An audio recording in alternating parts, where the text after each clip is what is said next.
ತಂದವ್ರು ತಗೊಂಡ್ಬಿಟ್ಟು ಒಬ್ಬ ಬಗ್ಗೆ ಅಂತ ಯಾರು ನಡ್ಕೊಂಡ ಹೋಗೋದಿಲ್ಲ. ಅವ್ರಿಗೆ ಹೆದರಿಕೆ ಬರೋದು ಕಾಮನ್ ಆಗಿ. ಎಷ್ಟು ಒಂದು 10 ಮಂದಿ ಇದ್ದಾಗ ನಡ್ಕೊಂಡು ಹೋಗ್ತಾರ ಅವ್ರು, ನಡ್ಕೊಂಡು ಹೋಗ್ತಾರ ಅವ್ರು. ಅವಾಗ ಯಾರು ನೀವು ಮಾಡಕ್ಕೆ 10 ಮಂದಿ ಇರ್ತಾರ ಅವ್ರು.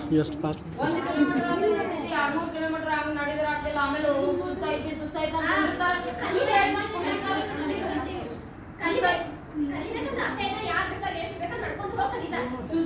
ಕುಂಡಿರ್ತಾರ. ಆದ್ರೆ ಟೀಚರ್ಸ್ ಅಲ್ಲಿಲ್ಲ, ನೀ ಎದಕ್ ಬರತ್ತಿ ಹೊರಗೆ ಕುಂಡ್ರ ಅಂತಾರ. ಭಾಳ ಮಂದಿ ಅಂತಾರ. ಈಗ ನಿನ್ನ ತಳತಿಲ್ಲ, ಎಲ್ಲಾರು ತಳತ್ತೀರಿ.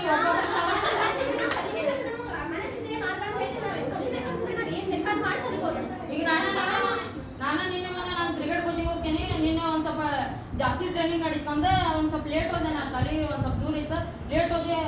ಅದಕ್ಕೂ ನೀ ಲಘು ಡೈಲಿ ಬರವ, ನೀವು ಇವತ್ತು ಹೊರಗಿನ ದಿವಸ ಹೊರಗೆ ಕುಂದ್ಬಿಟ್ಟು ಬರೀ ಇದಂತಿಂದ ಹೊರಗೆ ಲೇಟ್ ಬರೋದು ಅಂತ ಅನ್ಕೊಂಡ್ರೆ ಸರ್ ಅವ ನಮ್ಮ ಶಿಕ್ಷಣ ಹಾಳಾಗೈತೆ. ನಾವು ಹೊರಗೆ ಕುಂತ ಟೀಚರ್ ಪಾಠ ಮಾಡೋದು ಕೇಳಿಸ್ಕೋಬಹುದು. ಕಲಿಬೇಕಂದ್ರೆ ನೀ ಟೀಚರ್ ಒಳಗಿದ್ರು ನೀ ಬಾಗಲ ಕಿಟಕಿಯಿಂದ ಕೇಳಿಸ್ಕೋಬಹುದು.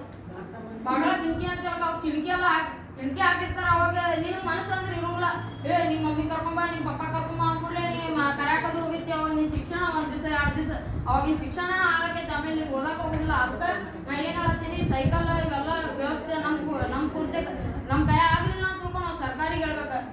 ಸರ್ಕಾರಿಗೆ ಹೇಳಿ ನಮ್ದು ಮಕ್ಕಳ ಸುರಕ್ಷತೆಗೆ ಎಲ್ಲ ನಾವು ತೊಡಗಿಸ್ಕೋಬೇಕು. ಅವತ್ತೊಂದು ಪಾಠ ಮಾಡ್ತಾರೆ ನಮಗೆ ಸಿಗ್ಲಿಲ್ಲ ಅಂದ್ರೆ ನಾವು ಸಂಜೆಗೆ ಹೋದ್ರೂ ಓದ್ತೇವಿ. ಯಾಕಂದ್ರೆ ಒಬ್ಬರೇ ಕಲಿಸ್ತಾರೆ ನಮಗೆ, ನಾವೇ ಓದ್ಬೋದು. ಕಲಿಬೇಕಂದ್ರೆ ನಾ ಏನ್ ಬೇಕಾದ್ ಮಾಡಿ ಇಲ್ಲೇ ಓದ್ಬೋದು.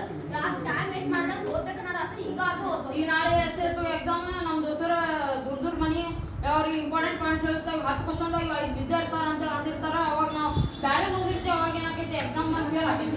ಊರಾಗ ಓದ್ತೀವಿ ನಾವು. 5 ಕೂಡಲೇ ಕ್ವಶನ್ ಬಿಡ್ಲಾಕ ಯಾಕೆ ಸ್ವಲ್ಪ ಓದಿದ್ರೆ ಸ್ವಲ್ಪ ಓದಿದ್ರೆ ಎಷ್ಟು